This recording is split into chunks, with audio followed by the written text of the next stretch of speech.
Владата бара во Штип да има фотоволтаична централа, а студијата најброгу што може треба да изработат електрани на Северна Македонија.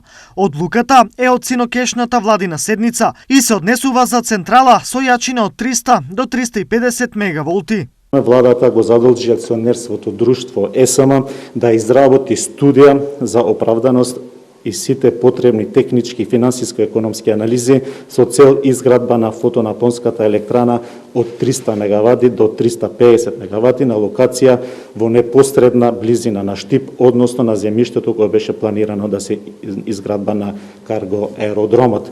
Теренот на кој што владата замислува производство на струја на наедноставен и на исплатлив начин е позади мене и е на местото каде што штипјани и граѓаните од регионот долго време се надеваа дека ќе има спуштање и полетување на авиони.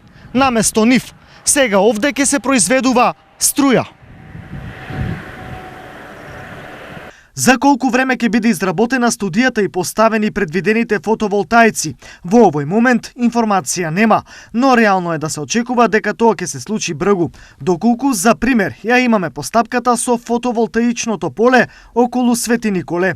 Овие две фотоволтаични полиња се можеби во моментов најголемите предвидени во државата, а тоа се должи на големиот број сончеви денови на овој простор, што овој бизнис го прави атрактивен и за вложување од страна на приватните инвеститори. Случајот со Карбинци е најавтентичен, бидејќи таму 70% од индустриската зона веќе се подготвува за оваа намена.